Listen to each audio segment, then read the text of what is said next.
Kassovitz, sortie de route de carrière, là on peut mettre l'image. Babylone AD, ça vous parle? Vous l'avez vu ou pas? Non. Film américano-français, franco-américain, je sais pas comment vous préférez ça, réalisé par Mathieu Kassovitz avec Vin Diesel. Année 2000, ça, non? Année 2000. Et voici ce documentaire Fucking Kassovitz, 22 semaines sur Babylone AD, donc c'est un making-of.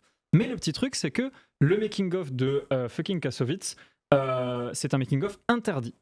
Donc il n'est disponible sur aucun support réel. Je veux dire, vous ne le trouverez pas sur DVD, Mais sur Blu-ray. c'est pas un truc de Kassovitz, c'est un vrai docu réalisé sur Kassovitz pendant la réalisation de ce film. Voilà, c'est un making-of, comme n'importe quel autre making-of. Et qui aurait pu sortir du coup bien avant. Le problème, c'est qu'il aurait pu sortir, il devait sortir avec le film. Parce que le film est sorti quand, t'as dit? Le film est sorti en 2003, 2005, je sais plus, mais voilà, c'est dans les années 2000.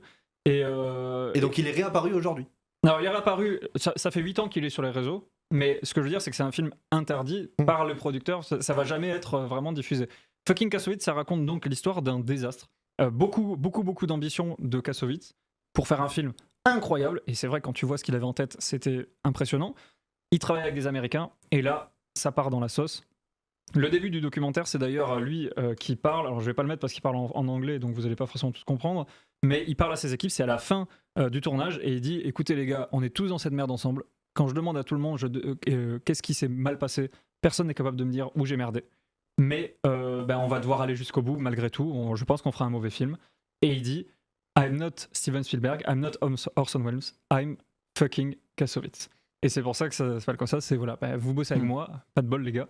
Je suis Mathieu Kassovitz. Et donc, vous voyez, ce qui est très intéressant, c'est que des films qui tournent mal, il y en a eu beaucoup.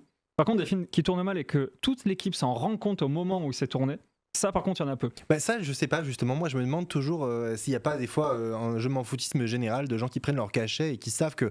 Parce qu'il y a des films, c'est pas qu'ils tournent mal, c'est que le scénario est déjà pas bon. Et je me dis, ils s'en rendent peut-être compte. Ouais.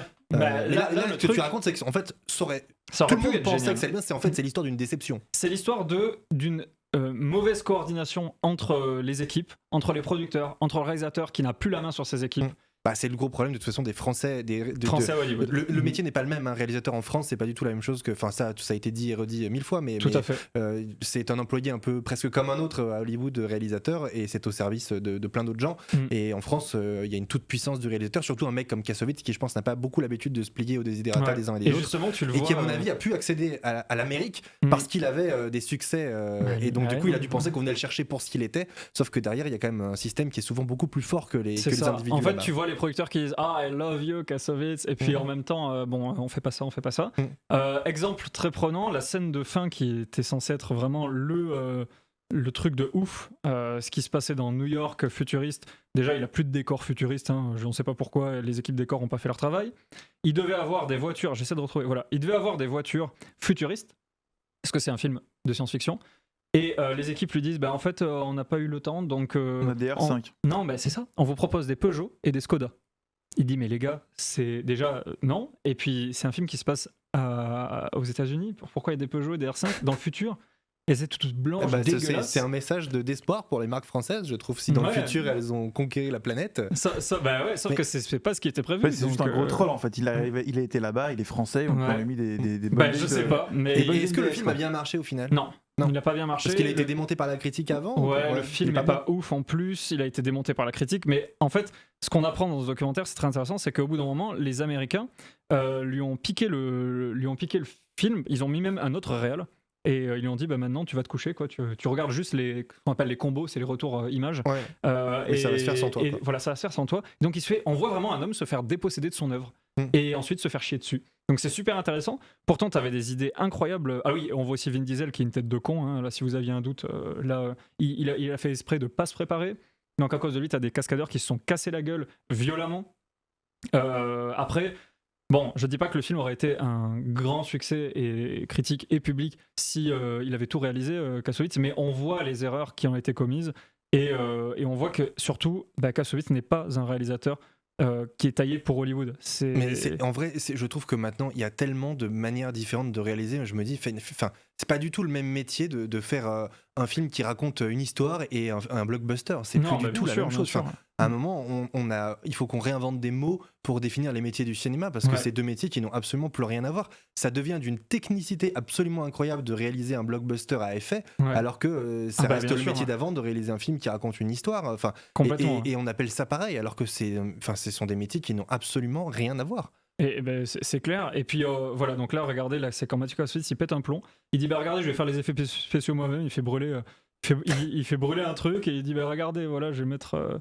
Putain, est-ce qu'on peut le voir mieux là ? Je suis désolé, hein, j'utilise l'outil internet. Voilà. Et donc il met une feuille brûlée devant. Il dit bah voilà, je vais faire les effets spéciaux moi-même puisque c'est tout ce que je peux faire.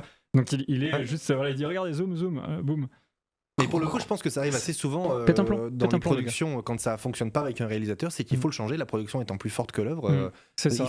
Mais je trouve que j'ignorais totalement l'existence et de ce film et de ce documentaire, mais je trouve que c'est intéressant de voir des échecs dans le cinéma, ce qui nous rappelle que c'est une industrie comme une autre, comme une entreprise qui fait un lancement de produit, elle peut échouer. Je veux dire, c'est pas, on a l'habitude, on dit la magie du cinéma, mais en fait, il n'y a rien de magique dans le cinéma, c'est juste des gens qui travaillent, qui se coordonnent et qui font efficacement leur boulot avec tous les aléas qu'il y a. Et parfois, quand des films sont pas bons, c'est souvent lié au manque d'argent ou au manque de coordination d'équipe et à des erreurs qui font que, bah oui, en fait, toi, t'as trouvé que c'était nul, mais ils le savent, en fait, les gars. Ils sont souvent, on a un avis, et nous les premiers, je veux dire, on critique, mais en fait, en vrai, quand t'es sur place et tu te rends compte comment c'est géré, ça reste un projet entrepreneurial classique, en fait, avec un budget qu'il faut respecter. Et en fait, c'est tellement pas une science exacte que tu peux pas savoir à combien. Genre, tu privatises un lieu, tu penses qu'en une journée, t'as fini, puis en fait, t'as pas fini. Mais ça arrive tout le temps, quoi. Et en fait, t'es obligé de faire des compromis tout le temps. Et c'est pour ça que parfois ça joue pas aussi bien que prévu, que parfois c'est une science totalement inexacte. C'est une entreprise avant tout. Donc si vous comprenez un peu l'anglais, parce que c'est pas tout le temps sous-titré malheureusement, mais il y a beaucoup d'interviews en français quand même, la moitié de l'équipe est française, et ben vous adorerez Fucking Kassovitz.